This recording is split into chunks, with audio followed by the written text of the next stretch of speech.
very latest coming out of Africa. Georgie Carden-Smith is here to tell us about that. Where are we starting? Okay, so we're going to start first here a bit about the difficulties that civilians in Central African Republic have had since that regime change back in March. Now, the current interim president, Michel Dutodja, he kicked out the former leader, Francois Bozizé, saying that he was no good for the country. Now, it looks like since that change, very little has improved for civilians in the country. Our correspondent sent us this report from Bangui, where many people still feel that they're under attack. Bags only. These Congolese police officers swell the ranks of the FOMAC in Central African Republic, a reinforcement more than necessary because of the chaos leading here since the coup that led to the departure of former President Bozizé. African Force mandate is simple: disarm the militia and finally secure a very uncertain electoral process. Here are the real bosses of CAR. Since they arrived in Bangui on March 24, disruptive elements of the rebel forces stepped up different abuses, lootings, kidnappings, extortions and rapes, even on minors. This lady has just experienced this very unstable situation. My husband's Italian. This morning he went out. I was out as well. My neighbour called me to say the Seleka armed group took my children. They kidnapped my children and said that if my husband doesn't show up, they'll take them away. To diffuse tension and soothe the anger of the people, the interim president announced a government reshuffle, a statement that does not really convince the population. Since they've arrived, I'm even afraid to go to church. It's not safe here. We're not getting our wages, our children are sick, we can't go to the fields because of recent events. You have to do something for the Central African Republic. France maintains for now its military presence with nearly 450 men deployed in the city and its surroundings. Now, Farouk Atiq, who filmed that report, joins us now. He's still in Bangui.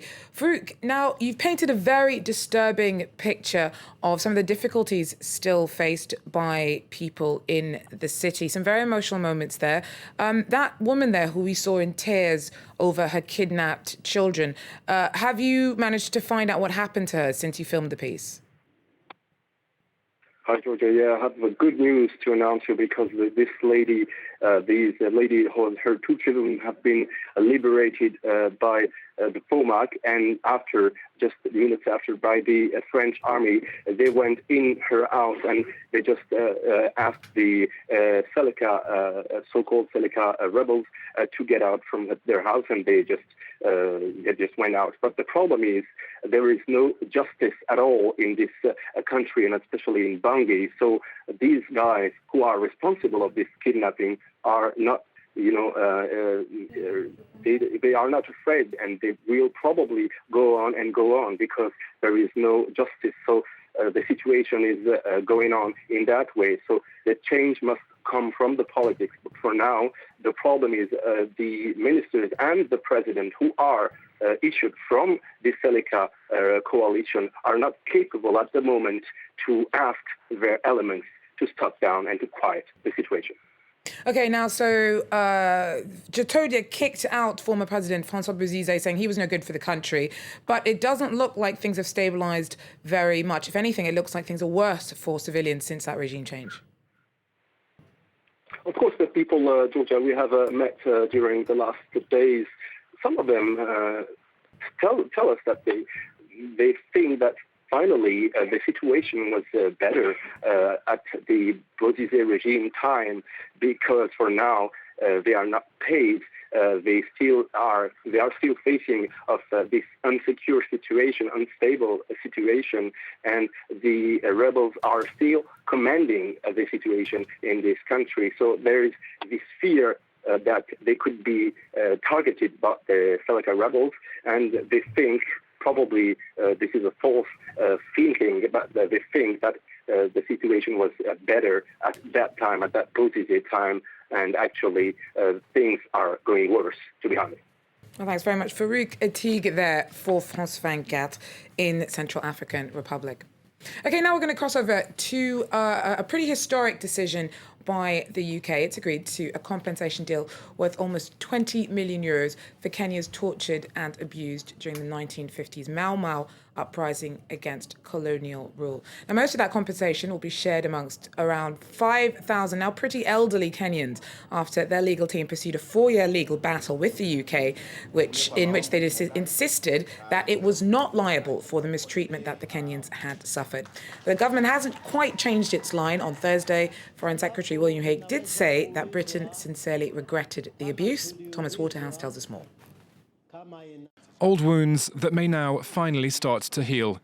50 years on, the British government issues an official apology and compensation package to Kenyans who suffered severe mistreatment under colonial rule.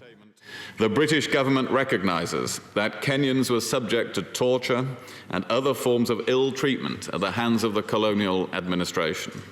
The British government sincerely regrets that these abuses took place and that they marred Kenya's progress towards independence. 5 Kenyans took their case to the High Court in London, saying they'd been tortured by British troops in the 1950s during the Mau Mau uprising. The court ruled in their favour last year, opening the door for compensation for all the surviving victims. Back in Kenya, Wambugu is among those who lived through the events. He spent 10 years in prison, where he says he was tortured by being forced to kneel on sharpened stones. I had a lot of problems, having been beaten and detained for so long. My body became very weak, and I could not return to work on my farm. The Mau Mau rebellion started in the 1940s, as years of white expansion saw Kenyans increasingly marginalised. Their political rights were curbed and their landholdings reduced. The armed wing of the rebellion was made up of the Kikuyu tribe. In the 1950s, they started attacking political opponents, raiding settler farms and destroying livestock. In 1952, the British declared a state of emergency that was to last for the next 8 years. During this time, it's believed as many as 150,000 Mau Mau people were interned in forced labour camps. Thousands died, and many more have since succumbed to old age. Okay, Professor Gabrielle Lynch is a specialist on Kenyan politics. She's currently in Nairobi and joins us now on the phone from there. Professor, thanks for speaking to us. Now, it's been 50 years. Why did the UK decide to express regret only now? Well, this comes, as you have just been talking about, in the wake of the out-of-court settlement that's just been made by the UK government. And I think perhaps the more interesting question is why that out-of-court settlement wasn't made any earlier, given the weight of evidence that was available, the relatively small sums involved, and the age of many of the veterans.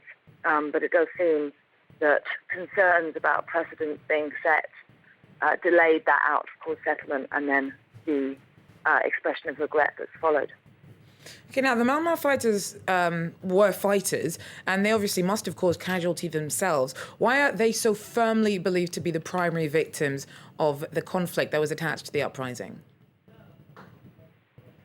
Yeah, I mean, certainly Mau Mau did commit atrocities, but they were struggling for land and freedom against an unjust colonial regime.